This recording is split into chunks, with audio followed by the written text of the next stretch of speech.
वाल्याला केलेला उपदेश, नारदानी वाल्याला केलेला उपदेश 13 मिनिटाचा होता. मी सांगत नाही, पुराण सांगते. रामायणात बघायचं नाही, दुसरं पुराण पाहायचं. रामायण पाहिलं पुन्हा माणसं म्हणते बाळ्या कशातलं सांगतो, उसातलं. तू वाची जाईन सुमळ्या, कशात काड्या करतो. तुम्हाला एक सांगू का, दुसऱ्याचे धुणे धुणाऱ्या माणसाला कालांतरानं बायकोच्या साड्या धुवायची वेळ येत असते. म्हणून अभ्यास करण्यापेक्षा दुसऱ्याचे कपड्या काढायचं काम नाही केलं पाहिजे. आपल्याला काय करायचं, एखाद्याचा स्वर कमी असेल तर तुमचा त्याच्यासाठी जन्म आहे का? इतका वेळ तिथं घालून तुम्ही रक्त गरम करण्यापेक्षा त्याला डोक्यातून काढून टाका आणि 2 अभंग अजून पाठ करा. कीर्तनकार तुमची पाठ थांबतील. काय गरज आपल्याला फुकट उपादेव करून दुसऱ्याची? काय गरज नसते, काय गरज नसते. काही समज नाही त्याच्यावर.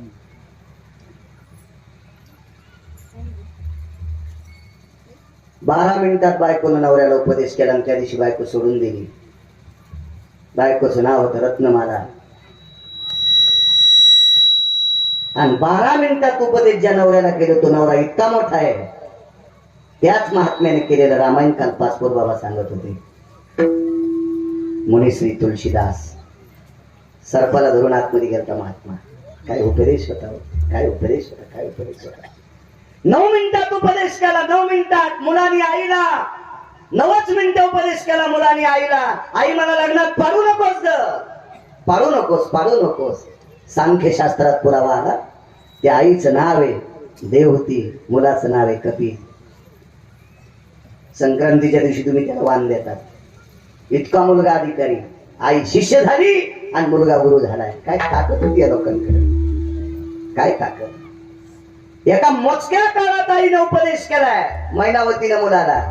आणि कोणाड्यातला भगवा कपडा घेतला, त्याचे 2 तुकडे केले, एक कमरेला बांधला आणि एका तुकड्याची महाराज झोळी केली. आणि 1 नंबरच्या पहिल्या 1800 बायकापैकी पहिल्यांदा तिच्या सोबत लग्न झालंय. तिच्या दारात भिक्षां देहि मा, बायकोला भिक्षा माय म्हणून मागितली. ठस ठस ठस ठस रडू लागली. आगी लागत आहे सुका, आगी लागत आहे सुका. अभंगावर बोलतोय. ठस ठस रडू लागली. मालक माय पाय धरतो तुझे, आजपासून तुझा माझा मालकपणाचा संबंध सुटलाय. पटपट पटपट सगळ्या बायकांना भिक्षा मागितली. आईला प्रणाम केला. एका वनात मुक्काम आहे. त्या वनात तो रस्ता होता. त्या रस्त्याने पांथस्त येत होता. पहिल्या कडीवर बोलतोय, आगी लागत आहे सुका. काय संतांचं अधिष्ठान होते लोकांचं. त्या रस्त्याने एक व्यक्ती येत होता. अंधार पडला. एका झाडाखाली मुक्कामे. महाराजांनी आपला कमलद्वार केला. रस्त्यात भिक्षा मागितलेली होती. एका घरी ती भिक्षा झोळीत होती. झोळी अडकवलेली होती. दरबाची चटई होती. दरबाची चटई त्या झाडाखाली अंथरवली आणि त्या झाडाखाली बसून महाराजांनी भजन सुरू केले. तेवढ्या अवकाशात आवाजाचा ते ध्वनी ऐकल्याबरोबर एक पांथस्त वाटसरू तिथे आला. त्याने विचार केला, पुढचं गाव पाठीमागं लांब आहे, मागचं गाव फार दूर गेले. आता या जंगलात मुक्काम या महाराजांच्या सानिध्यात करावा. आणि त्या वाटसरूनं महाराजाच्या बाजूला स्वतःची वळकटी टाकली. महाराजांनी त्याच्याकडे पाहिलं. तो भिकारी होता, तो भिकारी होता. वाक्य नीट ऐका. तो भिकारी होता, तो भिकार चोट नव्हता. काय होता तो? भिकारी होता, तो भिकार चोट नव्हता. भिकार चोट लोकांचा लय लोकांना त्रास.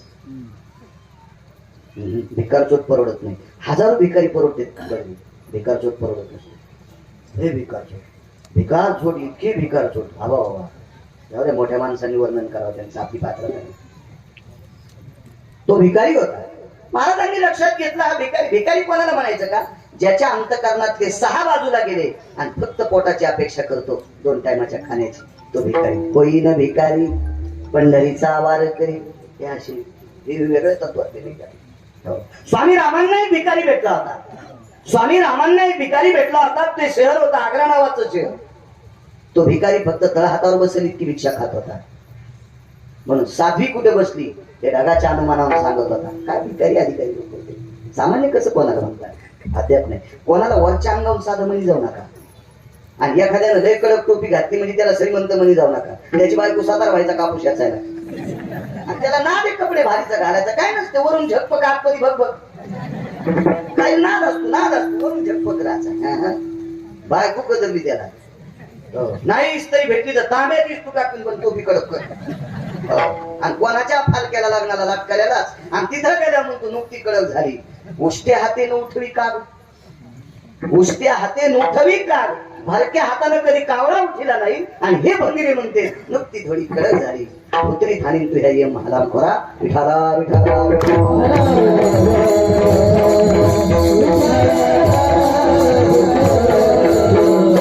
निष्पापंत करण्याचा भिकारी कळेल तुम्हाला, तो भिकारी कळेल. महाराजांनी भजन सुरू केल्याच्या नंतर भिकारी भजन म्हणत होता. भजन आटपल्याच्या नंतर भिकाऱ्याकडे भिक्षा नव्हती, महाराजाकडे भिक्षा होती.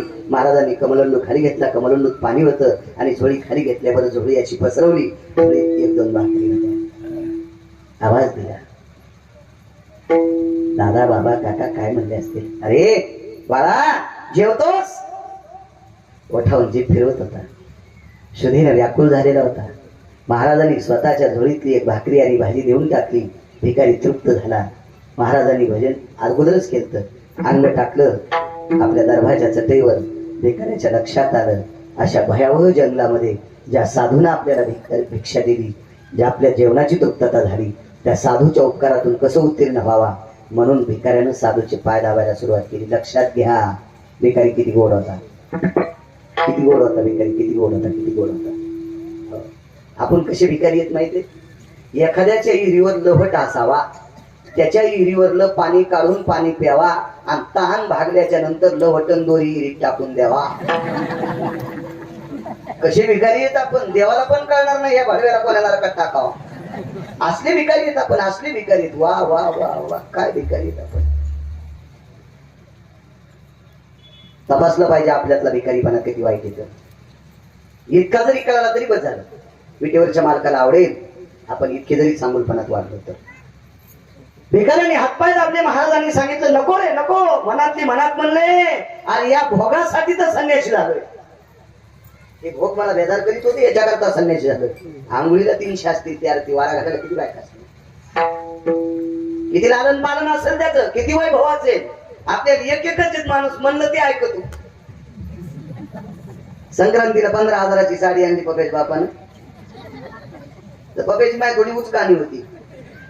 आणि नाही भेटावर उचकाणी कोणाला भेटून गेली बाबा, देवा वैऱ्याला भेटून. उचकाणीचं लय अवघड असते. मी नाही सांगत, कर्कशे संगती दुःख उदंड फजिती देऊतले मालक सांगतात. आणि 15,000ची साडी आणल्या पप्याच्या महिने किती खुश व्हावं. अशा दुष्काळात सोयाबीनचा उतार कमी आला, कशालाच उतार व्यवस्थित नाही ना. आणि हरभऱ्याला याचं तर त्याची चिटकल मागच्या गारानं पावसानं काही उरमलं, काही जळालं, काही आता. आणि मग ते घडमोड केली की सगळं पुराणच होत असतो. ते इतकं सोपं नाही ना. मग अशा काळात 15,000ची साडी आणल्या पपेज माईने किती खुश व्हावं. पण पपेज माय वासाबाईकडे गेली आणि वासाबाईला दाखवली. वासाबाई म्हणली बाई आमच्या पपेज बापाने मला 15,000ची साडी. वची अशीच होती. वची म्हणली माय कसं सुत कसं सतरंजीवानीच. पपेच्या माईचं तोंड जसं मांजरीवर खांडले. आणि पुन्हा म्हणले तुला इतका कसं रे. संसारातल्या गप्पा आणल्या खसखस पीठ लावली याला बैठकीत घेऊवर गेल्या.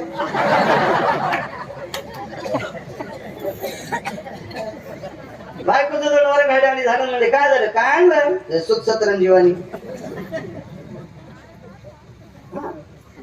आणि त्याला अनुभव ना आपल्याला वन कशाची पडले. आमच्या इतका तुला अनुभव आहे संसारातला.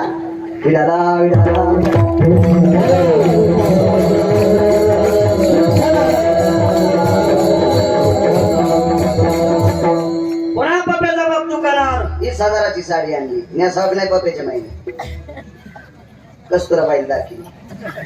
कस्तुराबाई म्हणजे ना सुत बरं आहे ग, पण खरं कसा बाजा वाजावणीच. वर खंड तू पुन्हा आला दुकानात. 25,000ची साडी मंजुळाबाईकडे गेली. मंजुळाबाईला एकच गुलूप होत. तुम्हाला गुलूप नाही कळालं.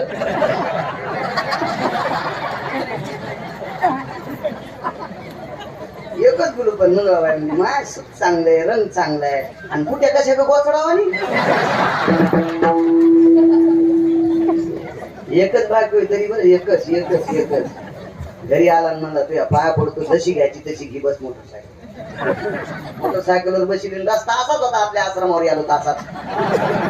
हो जोरात जालन्याला गाडी नेली आणि तिथं दुकानापाशी गाडी लावली. म्हणला केवढ्याला घ्यायची तर घे. ऑटो रिक्षावाला म्हणला कोणाला बोलायला? बापेच्या माईला. ती मागच्याच बाकात पडली. मागल्याच बाकात पडली ती. एक एक एक एक काय सांगायचं महाराज. तेव्हा बायको का नाही उठलं की गरम गरम पाणी तोंड घाल देते. आंघोळीला गरम टाकी ती. आमची वड्याला दाढी ती तिळ भर करायचं निळ भर सांगायचं. लयच ना धोकाय काय लोकायला. मला सांगायचंय एका बायकावाले जर भोगासाठी इतके उडे आणत असतील तर 18 होत्या. लय बाई साहेब काय भोग असेल, काय भोग असेल. बेगाराला सांगितलं दादा मन म्हणत होत नको रे या भोगाला कंटाळून इथं आलोय. नकोय हे भोग भजन करू देत नाही. नकोय नकोय. हातपाय दाबले त्याने. पडायच्या नंतर सहज विचारलं का रे कुठं चालला? काही नाही म्हणे. गोपीचंद गावाचे राजे उदार अंतकरणाचे दानशूर गोपीचंद राजे आणि या राजांकडे माझं संपल्याच्या नंतर जात असतो. उदार अंतकरणांचे राजे गहू ज्वारी मला देऊन टाकतात. माझा संसार त्या राजामुळे जगतो. तो राजा माझ्यासाठी देव आहे. कोण म्हणायलाय? भिकारी. ऐकायला कोण? राजा. राजा काय म्हणला? ते भिकार छोट राजा. महाराज काय म्हणतात? ते भिकार छोट राजा. साहेब त्या भिकाऱ्याला गोपीचंदाला भिकारी म्हणल्यावर इतका राग आला, इतका राग आला. त्याला वाटत होतं महाराजाच्या डोसक्यात दगड घालू पडा. निष्ठा होती काही लोकांची. निष्ठा होती निष्ठा. जो निष्ठेने जीवन जगतो का त्याची दखल पंढरपुरातला मालक घेतो. कुठल्याही गोष्टीवर निष्ठा पाहिजे. कुठल्याही गोष्टीवर निष्ठा असावी.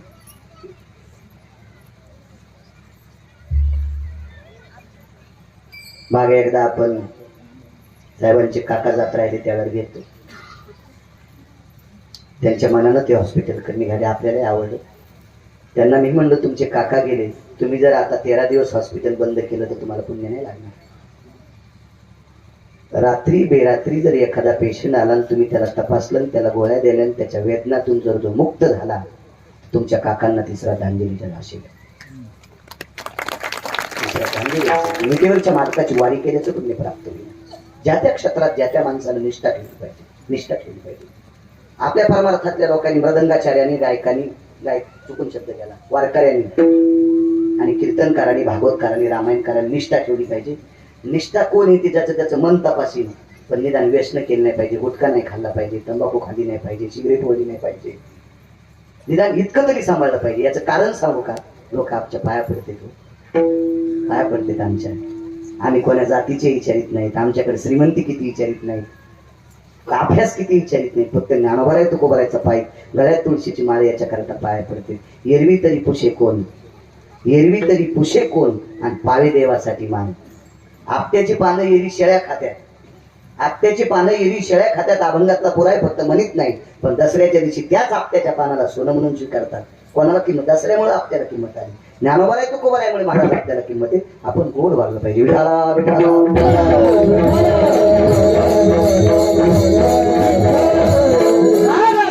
आणि पाया दाबणारा भिकारी महाराजाच्या विरोधात केला. भिकाऱ्याने स्वतःची वळकट उचलली दुसऱ्या झाडाखाली टाकली. महाराजच होते त्याने त्याची वळकट उचलली त्याच्याजवळ.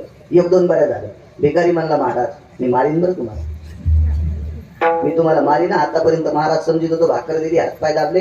पण तुम्ही मी ज्या राजाला मानतो त्या राजाला तुम्ही नाव ठेवता. मला तुम्ही आवडत नाही. तुम्ही महाराज असो चुलीत गेली. काय गरज नाही मला तुमची. काही गरज नाही. महाराज त्या भिकाऱ्याचं गोपीचंदावरचं प्रेम पाहून गोपीचंदाचे झालेले महाराज त्यांचे डोळे रडत नव्हते. त्यांचं अंतःकरण रडत होतं. आणि महाराजांनी विचारलं बाळा गिळा म्हणून नका म्हणजे. मी आता लोक वारखंडे घालले ना हातात लोणी लावा आम्हाला अद्याप नाही म्हणले. बोलायचंच नाही. ऐक म्हणले ज्या राजाला मी भिकारी म्हणलो आणि ज्याला तू राजा म्हणतोस तो भिकारी मी शेकोटी पेटवली. शेकोटी पेटवली. शेकोटीच्या प्रकाशामध्ये गोपीचंद महाराजांचा चेहरा पाहिला. भिकाऱ्याचं अंतःकरण रडत होतं. महाराज तुम्ही सार्वभौम राजे होते. तुम्ही सार्वभौम राजे होते. तुमचं राज्य कोण हरण केलंय? आपल्या 1200 पत्न्यांची काय अवस्था आहे? राजे, आपला मुक्तचंद नावाचा मुलगा काय करतोय? राजे, तुमच्या मातोश्री मैनावती काय करतात? राजाने स्वतःच्या कमरेच्या लंगोटीच्या कोपऱ्याने त्याचे डोळे पुसले आणि सांगितलं, दादा, माझ्या पत्न्या जशाला तशा होत्या आता आहेत. माझी आई आहे, मुलगा आहे, पण मी त्यांच्यात नाही. तुमची ही अवस्था कोणी केली? मीच केली. देवासाठी घेऊन जोग आणि अवघा भोग त्याची याला. मी देवासाठी जोग झालोय, गोसाई झालोय, देवासाठी अवघा भोग त्याची याला. का? ते भोग घेत असताना, ते सुख घेत असताना मला देवाचं नाव तोंडाला येत नव्हतं. म्हणून देवासाठी घेऊन जोग आणि अवघा भोग त्याची याला. म्हणून मालक पहिल्याकडे म्हणतात,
जे सुख देवाचं नाव घेऊ देत नव्हतं, त्या सुखाचा त्याग गोपीचंदाने केला. लग्न पास करेल तरी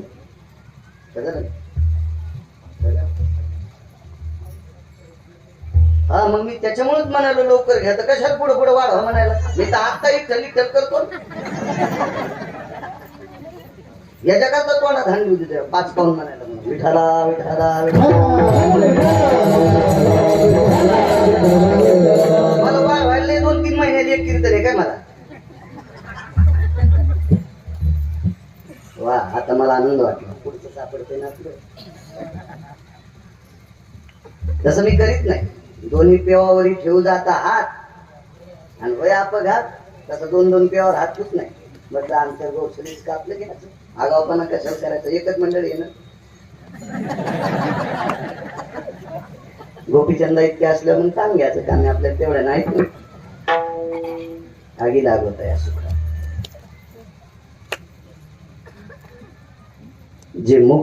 जे सुख देवाचं नाव घेऊ देत नाही त्या सुखाला आग लागू. हातभाग सोडून पैठणच्या मालकांचं वाक्य. देवाचं नावच जर तोंडाला येत नसेल तर नामाविन मुख सर्पाचे ते बीळ, जिव्हा नव्हे काळ सर्प आहे. याच्या पलीकडे सांगतो, नाम नाही घे ज्याची वाचा. पुढचं म्हणू नका, जरा आवड शकतो. तो मालकांचा, आपली पात्रता नाही. रिकामी जागा तो लेख. किती कठीण. नामाची फार मोठी ताकद आहे. नाम इतकं पवित्र. पैठणच्या मालकांनी कोळी खर्च केली. नित्य राम नाम गरजेवाणी, नित्य राम नाम गरजेवाणी. तीर्थे येती लोटांगणी, आणि सुरवर लागती चरणी सवे यम पायवंदी. दक्षिणेचा राजा सुद्धा पाय पडतो नामधारकाच्या. इतकी मोठी ताकद आहे नामधारकाला. नामधारकाचा प्रत्येक काय आहे? आदरणीय पाचपोर बाबांनी कथा प्रसंगात शबरीचा प्रसंग सांगितला असेल. मी त्याच्यातला उगा सांगतो 2 मिनिटाचा.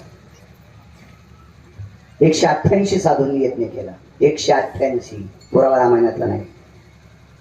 मगध दोये मखेषु सर्व सिद्धायम साधवी तत्पुण्याता यत मखेषु प्रतः यत प्रातासी जायते.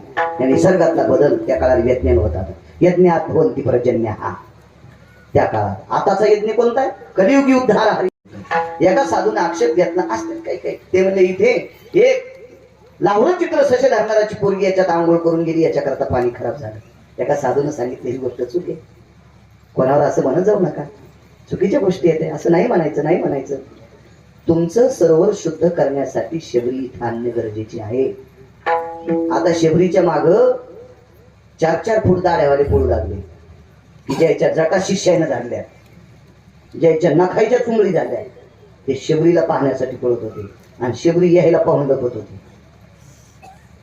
शबरी यांना पाहून लपत होती. तिला माहित होतं हे आपल्या विरोधातली माणसं आहेत, माझ्यावर आरोप करते की तळ तुम्ही अशुद्ध तळ केलं असतो. त्याच्याकरता ती लपत होती. हे शेवटी हैराण झाले. हा याच्या घामानं काही कायच्या जटा गळाल्या. हो जटा गळाल्या काही कायच्या घाम बेजार झाले. आणि मग एका साधूने सांगितलं शबरी सापडत नाही का? पण शबरी पळालेली कोणाला दिसली? आम्ही पाहिली हो. आकाशातली वीजला पावाय अशी शबरी लपती. म्हणजे विधुलताय मजा येते कामिनी स्तते प्रपटले ती अंबरहा.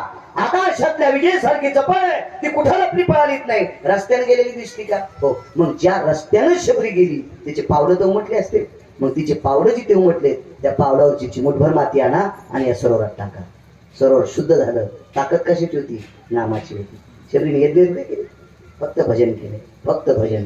मग या नामस्मरणाच्या ताकदीनं ते शुद्ध होते. चोखोबारायांनी रामकृष्ण नामाच्या बळावर स्वर्गातलं अमृत शुद्ध केलं. अमरपुरीतलं इंद्राच्या ठिकाणचं अमृत शुद्ध केलं. इतकी मोठी ताकद आहे नामाची. पण मालक म्हणतात देवा ज्या सुखावर आरूढ असल्याच्या नंतर तुझं नाव येत नसेल त्या सुखाला आग लागो. माझं होतं का विपत्ती. अडचण आली तरी हरकत नाही. अडचण आली तरी हरकत नाही. हिरण्यकश्यपूचा मुलगा कोण? भक्त प्रल्हाद. भक्त प्रल्हाद हा भजन करत होता म्हणून 11 प्रयोग केले याच्यावर. 11 भजन का करतोय? बापाला आवडत नव्हतं. नाम घेऊन येते देवाचे. हे ब्रीद हिरण्यकश्यपूचे. बापाला भजन करणारा पोरगा आवडत नव्हतं. त्याला संपवण्यासाठी कड्यावून टाकले. त्याला संपवण्यासाठी हत्तीला दारू पाजून त्याच्या खाली तुडवले. त्याला संपवण्यासाठी उकळत्या त्याला टाकले. त्याला संपवण्यासाठी वाटेल ते प्रयत्न केले. 10. त्याच्यानंतर बाप दमल्यावर त्याची बहीण चालू झाली. ती उतू आली. त्या बहिणीचं नाव होतं शिविका. त्या बहिणीचं नाव होतं शिविका. आणि तिनं दादाला सांगितलं दादा खराब कस काय झाला? काय नाही म्हणले, पोट्ट मनासारखं वागत नाही, त्याच्या घोरानच खराब झालो. ती म्हणली बुटा हरकून येते का? नाही म्हणलं बुटा हरकून येत नाही, पेत नाही, काय नाही, गुटखा नाही, तंबाखू नाही, पते नाही, काय नाही, भजन करते. किती बाप भंगीर आहे. असं पोरग ज्याला पटत नाही तो बाप किती नाराय विचार करा ना. काही नाही म्हणले पोरग फक्त भजन करते. आणि तरी तुला आवडत नाही, मला आवडत नाही. मग भावाला आवडत नाही ना, मला बी आवडत नाही. बहीण बी अशीच होती ना, पाय बांधून पैठणच्या तव्यात टाकायच्या काम. माशा तरी सुधारल्या असत्या हिला खाद्या. मग ती बहीण याची. पण प्रल्हादाची कोण होती? आत्या होती. आत्या. मग आत्या म्हणली, बहीण म्हणली भावाला दादा मी त्याला मारिते. ते म्हणला मोठे गेले गाव वाहत आणि जिजून घुसले गावात. 10 प्रयोग केले. म्हणला ते मेलं नाही. तू मारते रे म्हणे. मी मारते. माझं होतं का विपत्ती. अग्नीत हात घातल्याबरोबर हातात विस्तू घेतले. दादा म्हणला अरे ताई पोळण म्हणल्याबरोबर तिने पादरात विस्तू बांधला. जळशील म्हणजे मी जळत नाही रे, अग्नी माझ्यावर प्रसन्न नाही. याच्यामुळे तो पोट्ट मारिते म्हणजे. तो दिवस होता पौर्णिमेचा, ज्याला हुताशनी पौर्णिमा म्हणतात. माझं होतं का विपत्ती इतकंच पुरे एवढंच. म्हणजे विठ्ठल घेऊन येत. सूचना दिली महाराजांनी मग मागच्याने उठायचं नाही. उद्या काल्याची पंगत आहे, काल्याचे कीर्तन आहे, आपल्या सत्ताची परिसांगत आहे आणि महत्वाचा दिवस असतो उद्याचा. त्याचे काही नियोजन असतात. 2 मिनिटं काय होतं माहितीये का? कुकरच्या सगळ्या शिट्या होस तर गपची बसतो. हो सगळ्या शिट्या होस तर गपची बसतो. आणि वाहड्यावर मग खातो अरे जीप जळाल्या मग तो कतो असं नाही ना जरा निवू दिलं पाहिजे एकदम काढली पाहिजे आहे का नाही शिट्या झाल्या बी जसं थांबलं पाहिजे म्हणजे गार होतात तू भात हातानं इतका गरम इतको खातात काय थोडीशी दम धरली पाहिजे परमार्थात आहे. अजून सांगू का आता कॅमेरे पुढे आहेत मग कधी कधी घ्यावं लागते इथं काय वाटत नाही पण दुसरे ऐकणारे पुन्हा म्हणतात ना बाळू महाराज कुठं हात घालतो मोठा आवड तुमच्या घरी बाथरूम असेल ना तुम्ही त्याच्यात किती वेळ बसता तुम्हाला एकूण एकाची शपथ आहे बाथरूम मध्ये किती वेळ बसता मी नाही तुम्हाला संस्कृत बोलत नाही काय नाही मराठीत बोलतो किती वेळ बसता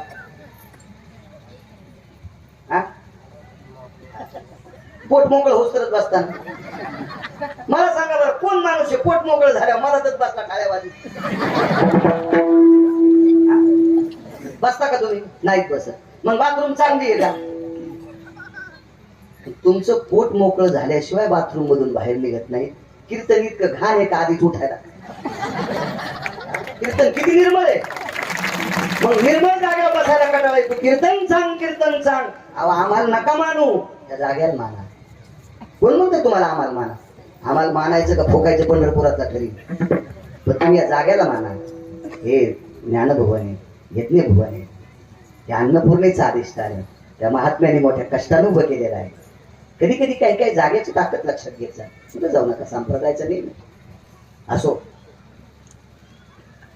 लाकडं जमा केले इथपर्यंत आलो आणि त्या लाकडावर बसलो आणि भावाला सांगितलं दादा तू घरी जाय राक्षसाला सांग पोरग माझ्या पोटाला बांध तर खालून म्हणला आत्या कोणाला बेजार करूच नको मीच येतो तुझ्या मांडीवर कसं होतं